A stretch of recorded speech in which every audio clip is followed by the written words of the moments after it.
Au plaisir de vous retrouver, chers téléspectateurs. Bonsoir et merci pour votre confiance placée à Star 21 TV pour vous informer.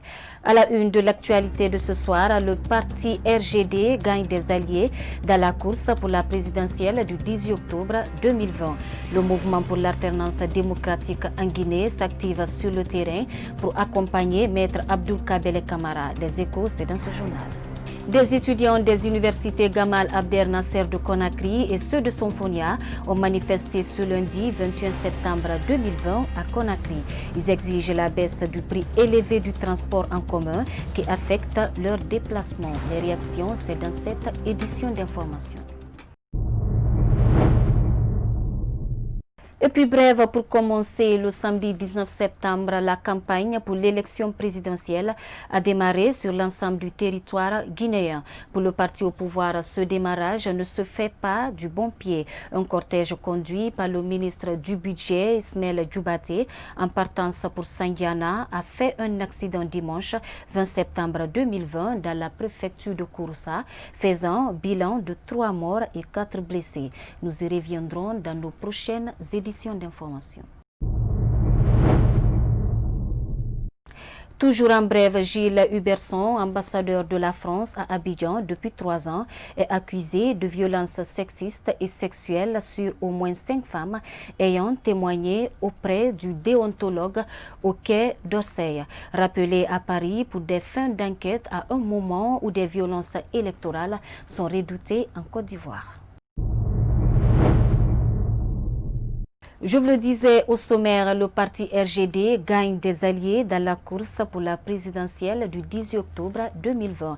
Le mouvement pour l'alternance démocratique en Guinée s'active sur le terrain pour accompagner Maître Abdoul Kabele Camara. On fait le point avec Hussein Touba et Ibrahima Paye Camara. Le mouvement pour l'alternance démocratique en Guinée a annoncé son soutien au candidat du parti RGD, le Maître Abdoul Kabele Camara. Un mouvement composé de milliers de personnes.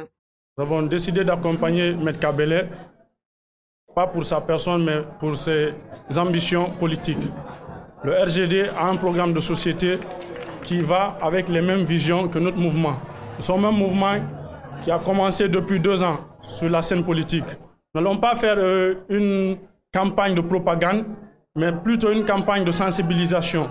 Nous allons venir vers nos concitoyens, faire du porte-à-porte, voir ce qui ne fonctionne pas au sein de nos familles pour essayer de leur faire part du message du RGD et essayer de faire part du message de nos concitoyens au président du RGD.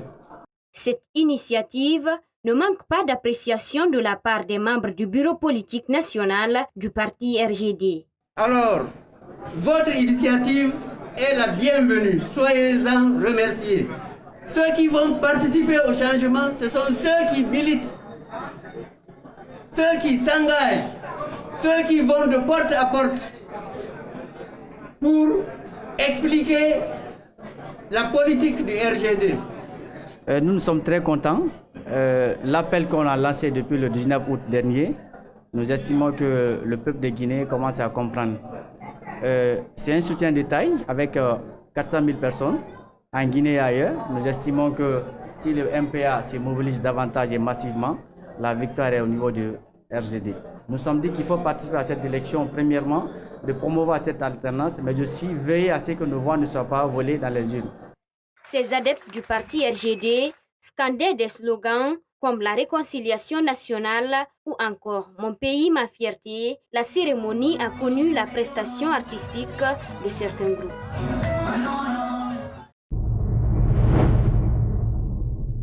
Le président de la nouvelle alliance des partis politiques pour le développement a regagné Conakry vendredi 18 septembre 2020. Après un mois d'absence, le numéro 1 du NAPD revient au pays pour poursuivre son combat politique auprès de ses alliés. Le week-end, Dr Sekoubena Camara était avec ses partisans à Yimbaya. C'est un reportage de Kadiatou Camara et Alassane Souma.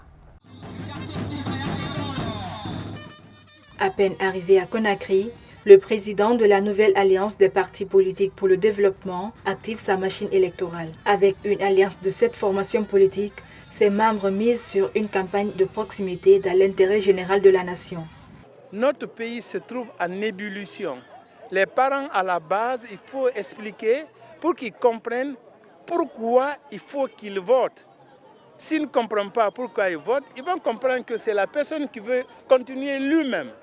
Je vous dirais que c'est la politique seulement on parle et nous voulons du développement. Parlons de ce développement que de cette politique. Ils n'ont qu'à prendre la carte, ils n'ont qu'à voter pour qui ils veulent. Nous on le dit. Si toutefois la Guinée veut une autre personne, ils n'ont qu'à le faire. Mais c'est la meilleure personne qu'on a indiquée. Et s'il ne fait pas, l'histoire démontrera que nous avons raison.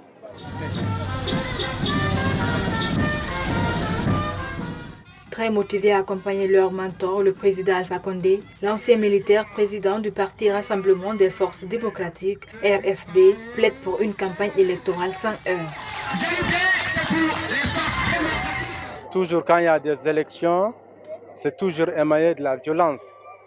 Nous sommes venus, c'est une des premières étapes que nous procédons comme ça pour sensibiliser la population. Il ne s'agit pas de faire la violence pour gagner, mais il faut aller retirer sa carte d'électeur et faire le choix de son héros. C'est tout ce que nous demandons afin d'éviter la violence. La violence ne paye rien. Les Guinéens, c'est une seule famille. Donc il faut s'unir pour choisir une seule personne.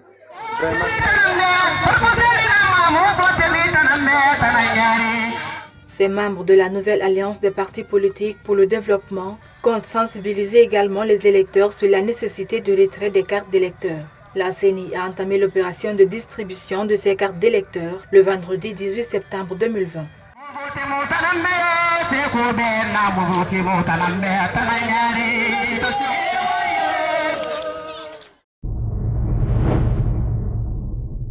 Des partis politiques de l'opposition entendent s'impliquer dans le choix d'un candidat idéal pour sortir la Guinée de l'ornière. Pour le président du parti PPL, les jeunes doivent éviter des manipulations politiques avant, pendant et après pour sauver la nation. Suivez.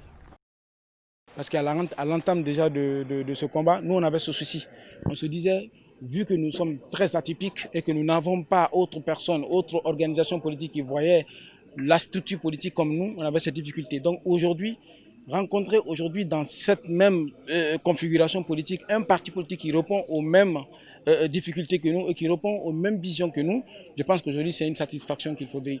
Et j'appelle à l'ensemble des Guinéens, de près ou de loin, à l'intérieur comme à l'extérieur, de se mobiliser très fortement pour soutenir la candidature de UDIR pour que la victoire soit de notre côté au soir du 18 octobre 2020. Et vous savez aussi, quand on est dans un système de démocratie, c'est les deux, soit vous allez en compétition ou alors vous essayez en tout cas d'aller en coopération politique. Nous sommes pas mal représentés dans les différents quartiers de Conakry. Il suffit simplement de lancer les militants. Vous savez, aujourd'hui, les gens sont en train de transformer un peu la mobilisation. Ils sont en train de cautionner la mobilisation à des ressources financières. Donc nous sommes l'un des rares partis politiques aujourd'hui qui peut lancer l'appel et que les militants puissent se mobiliser sans pour autant qu'il y ait quand même un soutien financier au fond. Donc nous allons lancer très bientôt l'appel à tous nos militants, à partir de la base déjà jusqu'au sommet, pour que chacun puisse prendre les responsabilités qu'il faut pour que le parti soit accompagné à la hauteur de nos ressources. À un mois de l'élection présidentielle du 18 octobre 2020, chaque parti politique en lice tente de convaincre les électeurs par tous les moyens à travers leurs projets de société. Le président du parti Rassemblement pour la Renaissance et le Développement s'engage quant à lui pour la promotion de la justice, de la sécurité, de la formation des jeunes en Guinée. Suivez. Mesdames et messieurs, militantes et militants, alliés et sympathisants, chers compatriotes, bonsoir. L'honneur me revient au nom du parti RRD, entendez Rassemblement pour la Renaissance et le Développement, d'adresser nos sincères condoléances à toutes les familles endeuillées par les crises politiques et sanitaires. Je souhaite prompt rétablissement à tous les malades.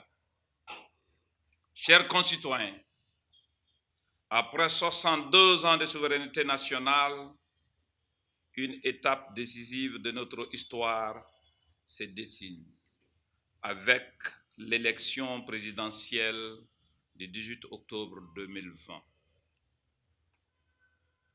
Ce jour-là, vous irez accomplir valablement un devoir, celui d'élire le futur président de la République.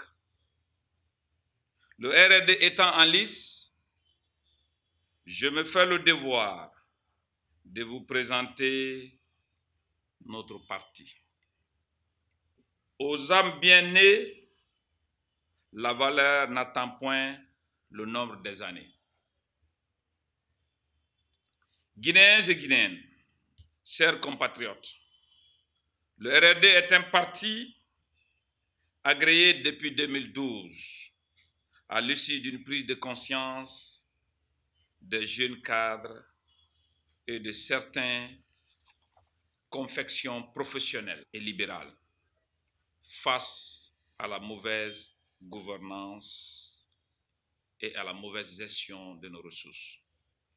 Mesdames et messieurs, chers compatriotes, à moins d'une décennie, notre parti compte aujourd'hui 56 conseillers élus, dont les maires et les vice-maires dans plusieurs circonscriptions. Notre parti a un député à la 9e législature.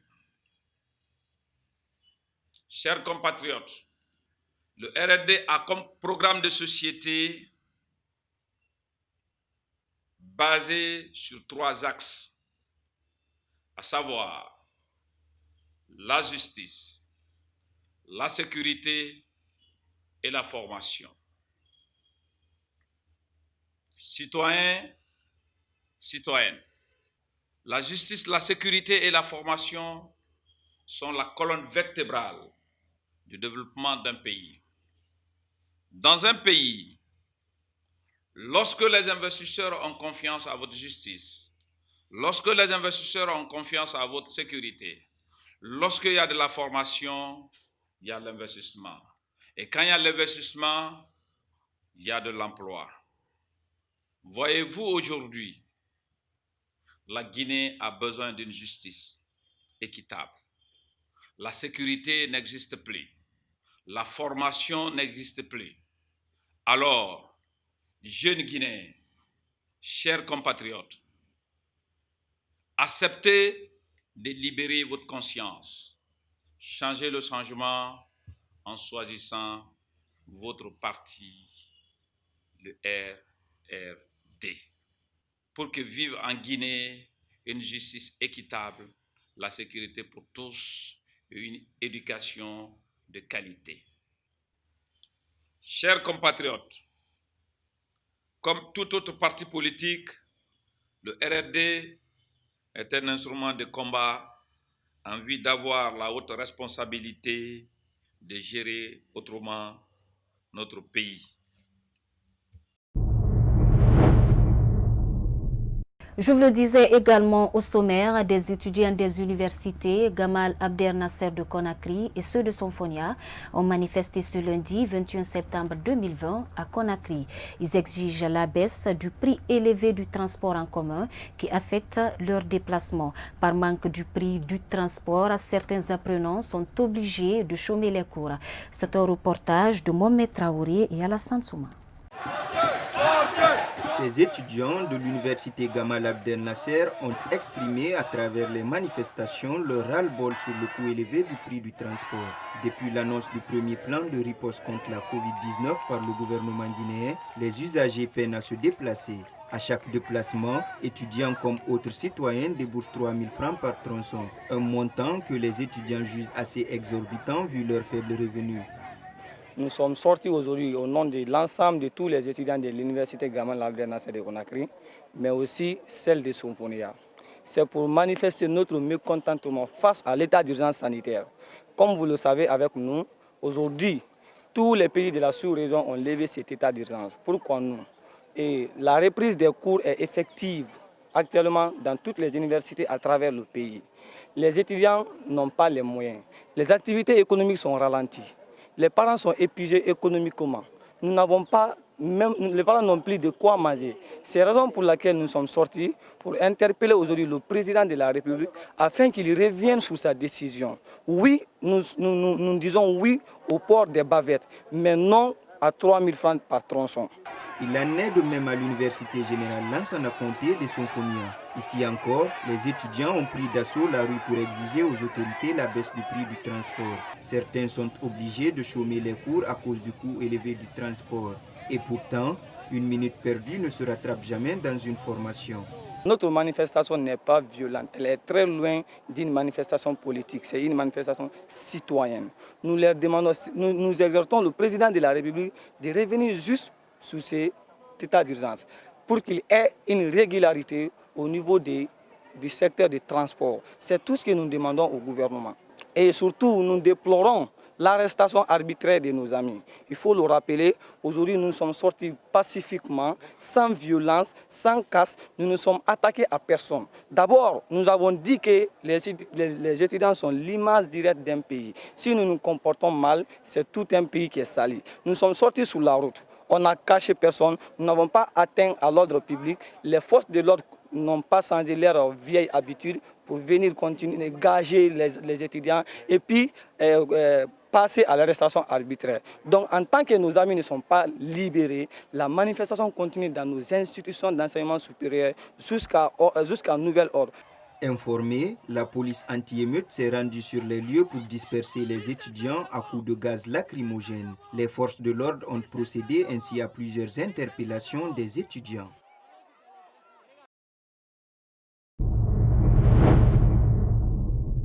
Aux dernières nouvelles, nous avons appris que les 6 étudiants arrêtés ce lundi 21 septembre 2020 à Gamal, en marge de la manifestation, ont été mis en prison au commissariat de Dixine Terrasse avant d'être transférés vers 16h15 au commissariat central de Bellevue, toujours dans la commune de Dixine. A précisé que l'une de nos journalistes, Nassissé Tunkara, fait partie de ces 6 filles détenues. L'ONG ODI Guinée a procédé au lancement de son projet d'assistance aux personnes vulnérables et la campagne de sensibilisation sur la prévention de conflits dans les zones minières ce samedi 19 septembre 2020 à Bofa. Ce projet vise à prévenir la propagation de la pandémie et le conflit dans les zones ciblées. Sayon Kamara pour plus de détails. L'Organisation pour le développement durable et intégré de la Guinée a procédé au lancement de son projet d'assistance aux couches vulnérables dans les zones minières. La préfecture de Bofa constitue la première étape du projet sur financement du PNID. Ce projet couvre 6 préfectures minières, dont Sigiri, Télémélé, Kindia, Fria et Bofa.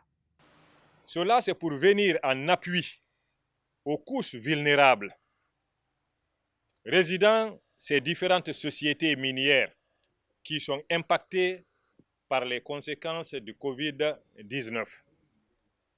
Covid-19 n'est plus une maladie à présenter à un Guinéen, que ce soit le Guinéen supérieur ou le Guinéen lambda, parce que tout le monde a été impacté par ce virus, car il a dépassé de national, il est mondial. Il ne faudrait pas qu'on sous-estime cette maladie et dire que vraiment, nous ne sommes pas touchés par cette maladie.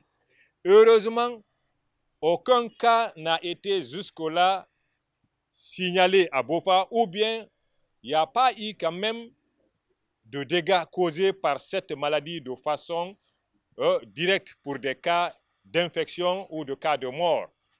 Mais économiquement, socialement, culturellement, il n'y a pas cette nation au monde qui n'est pas touchée par ce virus. Présent pour la circonstance, le représentant du ministère des Mines n'a pas manqué de rappeler aux bénéficiaires de veiller au respect des mesures de gestes barrières et à la prévention des conflits dans les zones minières. Selon lui, l'essentiel de l'économie du pays se repose sur les mines. Si nous parlons de prospérité économique aujourd'hui en Guinée, c'est grâce à l'extraction minière elle n'a pas été fondamentalement impacté aujourd'hui par la Covid-19 parce que les exploitations ont continué.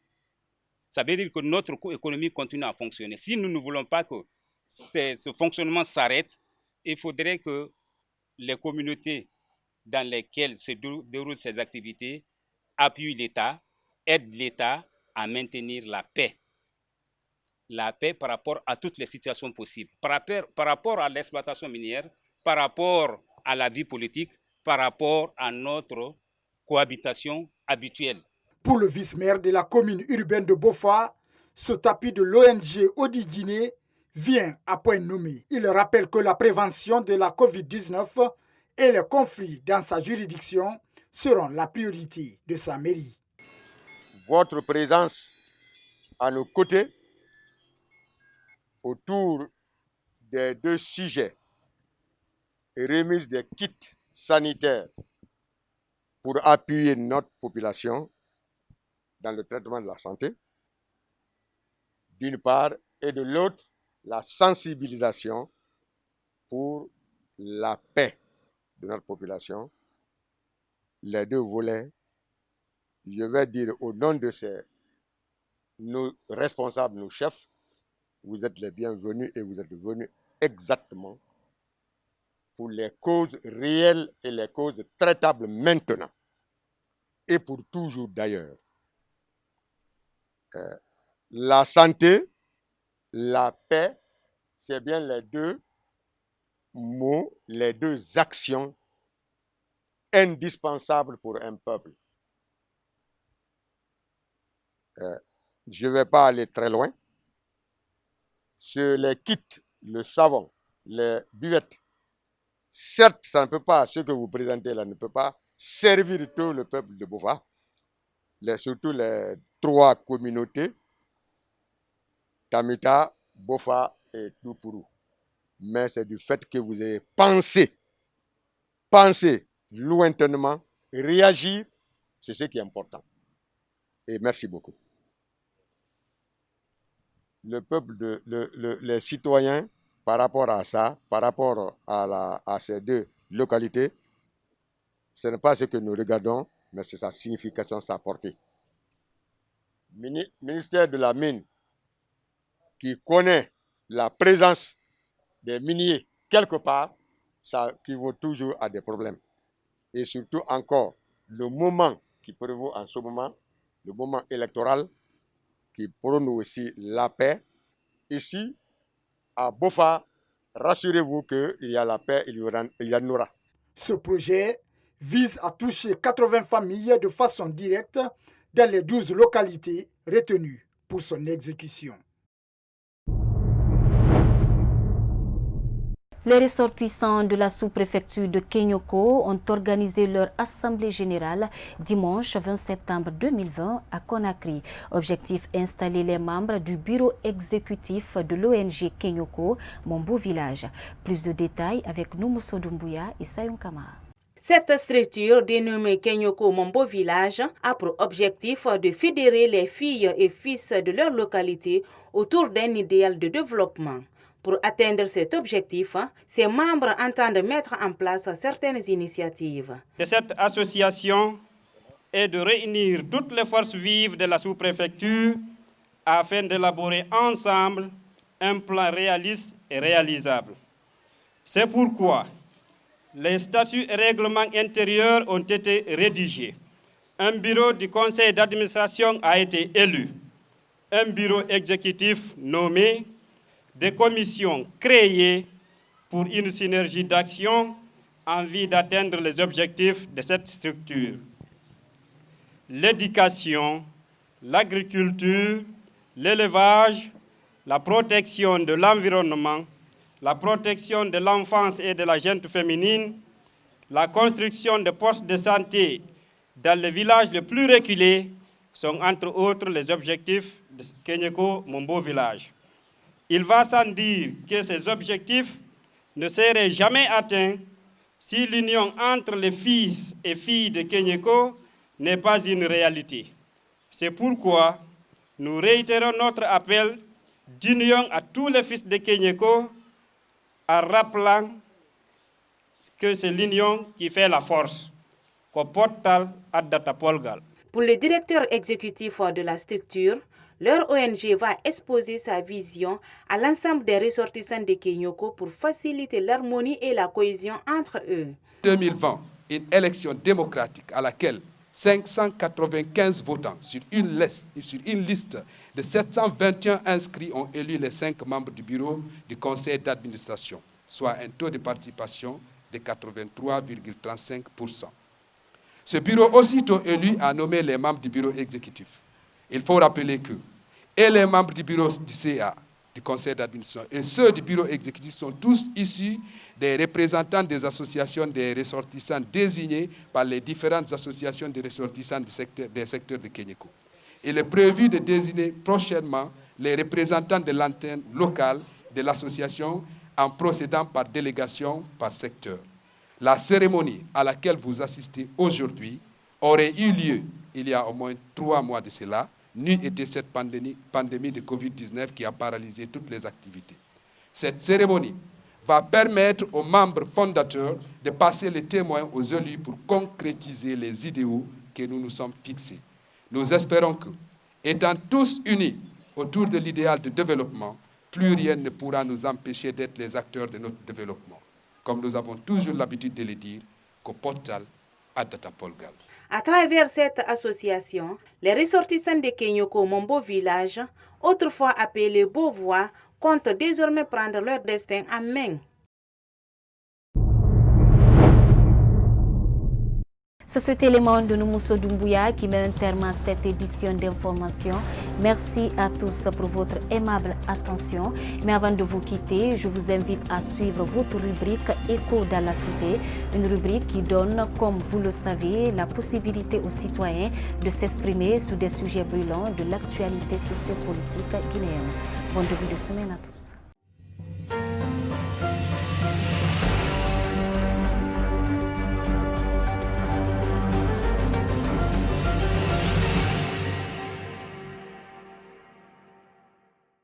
Actuellement, ce qui me fait mal en Guinée, c'est un peu par rapport à la situation des étudiants sortants des différentes universités guinéennes, un peu aussi des Guinéens, nos mamans qui sont dans les différents marchés de la capitale ainsi que de l'intérieur du pays, qui souffrent tellement,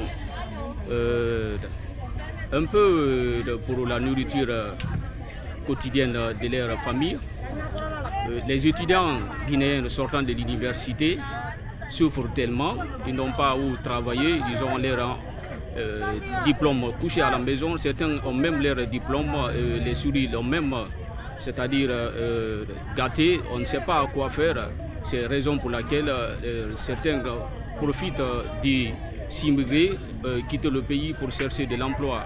Le conseil, c'est ce qu'on peut donner par rapport à cela, c'est de rester vigilant par rapport à beaucoup de choses, de ne pas aller sans savoir dans quel sens tu vas. Ainsi, peut-être tu pourras d'aller avec un objectif, de ne pas suivre quelqu'un comme l'autre l'a fait. Dire que comme moi je suis par exemple Peul, comme ils ont dit par exemple de sortir, moi je suis Peul, même si je n'ai pas l'intérêt dedans de sortir. Donc c'est d'éviter en quelque sorte l'ethnie et de voir son intérêt personnel. Ainsi, peut-être ça pourra changer quelque chose. Mais lorsqu'on dit d'aller en communauté, vraiment, ça ne va pas arranger. Vraiment, ce qui me fait mal en Guinée, il y a beaucoup de facteurs. Mais sincèrement, c'est le cas du coronavirus. Ça me fait mal parce que tous les secteurs sont au ralenti. Vraiment, cette situation me préoccupe énormément. En fait, en Guinée actuellement, on se couche fâché, on se réveille fâché. On mène nos activités toujours fâchées. Et là, je déplore ça parce que le gouvernement guinéen ne touche pas du doigt ce qu'il faut toucher. Vous voyez, avec la crise sanitaire qui sévit dans notre pays, je ne vois pas le contrôle, si le contrôle va où, mais le contrôle est à quel niveau. Mais maintenant, rien n'empêche maintenant aux autorités de nous permettre à vaguer nos activités. Parce qu'on doit vivre avec le virus.